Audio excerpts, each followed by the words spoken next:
Et pour avoir plus de détails sur ce sujet, on a le plaisir d'avoir avec nous en ligne son Excellence ambassadeur Ataya Abouna. Bonsoir l'ambassadeur. Bonsoir, comment allez-vous?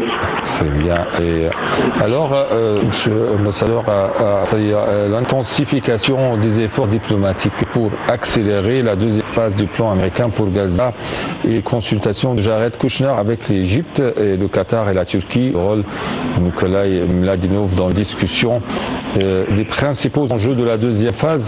Comment interprétez-vous l'intensification des consultations américaines avec l'Égypte, le Qatar et la Turquie pour accélérer la deuxième phase du plan pour Gaza?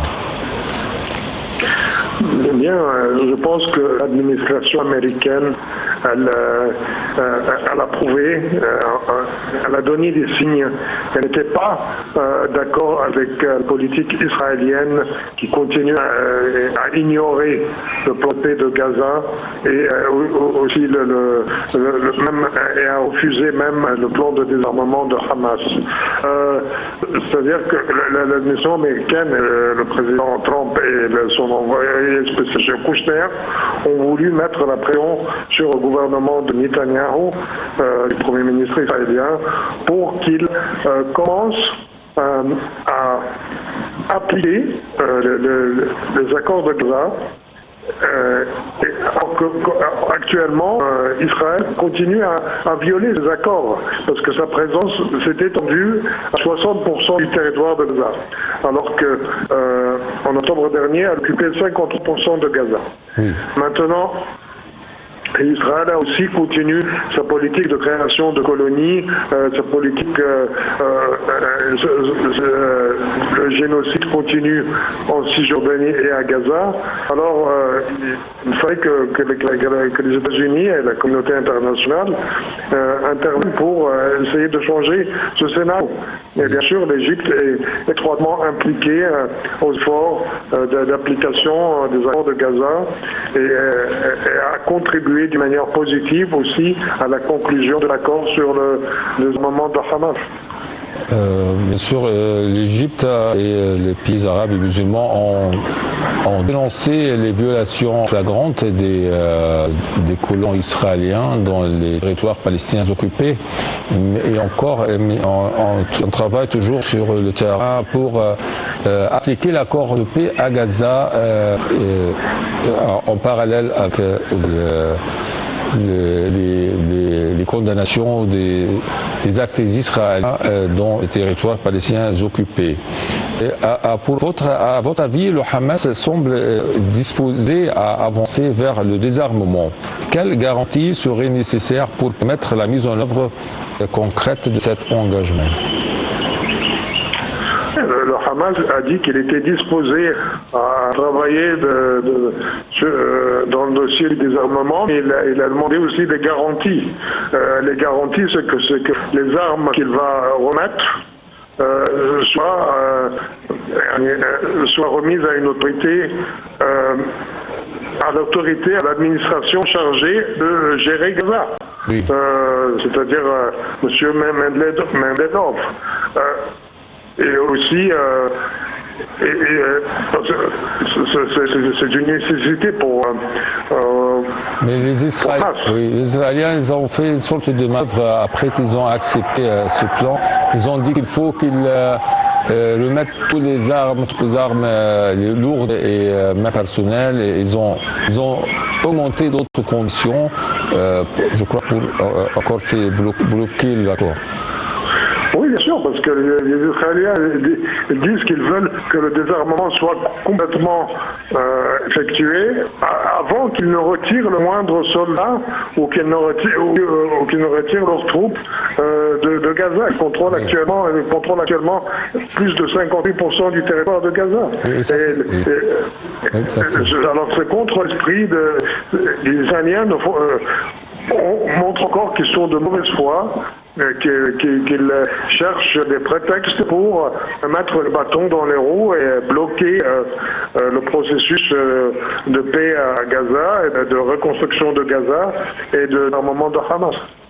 Oui, alors, bien sûr, c'est une politique d'habitude des Israéliennes de toujours entraver le processus de paix ou n'importe quel accord pour qu'il continue à encore violer, à encore être hors de la loi internationale. Dans cette, Benjamin Netanyahu a exigé le désarmement complet du Hamas avant tout retrait israélien. Et cette position peut-elle réellement être conciliée avec la feuille de route américaine? Non, elle contredit la feuille de route parce que, en fait, ce que M. Netanyahu cherche, il se prépare des élections parlementaires dans 2 mois. Alors, lui ne veut pas perdre l'appui des orthodoxes et des extrémistes israéliens qui refusent tout accord avec Hamas sur Gaza et qui refusent tout retrait des forces israéliennes de Gaza.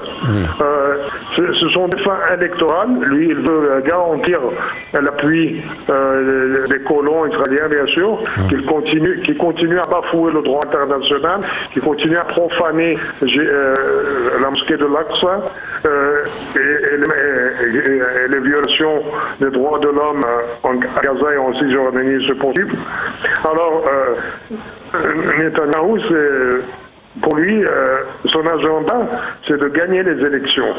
Gagner les élections, il pense qu'il doit continuer à appuyer le courant extrémiste et le courant ultra-orthodoxe israélien. Alors, vous pensez que Benjamin Netanyahu profite de la crise actuelle dans la région et la guerre entre les États-Unis et l'Iran pour qu'il dise isoler si on peut dire, le processus de paix à Gaza, il fait qu'on veut dans les territoires palestiniens occupés? Oui, c'est-à-dire qu'il essaie de se dérober à ses engagements, il essaie de gagner du temps, de faire des manœuvres. En ce qui concerne l'Iran, il n'y a pas actuellement de bombardement américain sur l'Iran, mais il sait que les États-Unis sont impliqués dans des négociations avec l'Iran. Et lui, il continue à essayer de gagner du temps pour garantir son succès aux élections parlementaires d'octobre prochain. Quel rôle l'Égypte peut-elle jouer pour rapprocher les positions? Ensuite, l'Égypte a un grand rôle de médiation dans la région et un rôle historique, et notamment sur le retrait israélien et l'administration palestinienne de Gaza et la reconstruction. L'Égypte continue son rôle, elle est très active. L'Égypte, c'est même l'Égypte qui a abrité la réunion de M. Kouchner avec les représentants du Hamas, avec les leaders du Hamas. Dernière réunion. Oui, la réunion qui a eu lieu avant-hier, je crois. L'Égypte continue à travailler avec tous les partenaires, avec les États-Unis, avec le groupe des 4 pays, la Turquie, le Qatar, l'Égypte et le Pakistan. C'est-à-dire que l'Égypte poursuit ses efforts pour trouver une solution à la situation à Gaza et à débloquer la situation actuelle. L'Égypte continue aussi à ses assistances humanitaires avec les convois humanitaires qui se poursuivent. Le convoi de la fierté n'a jamais manqué à son rôle d'appuyer les Gazaouis et d'appuyer la cause palestinienne. Oui.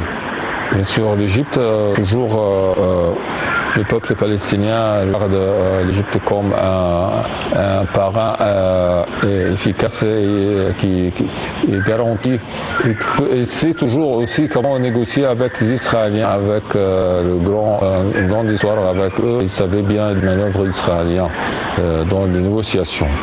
Oui, bien sûr, bien sûr.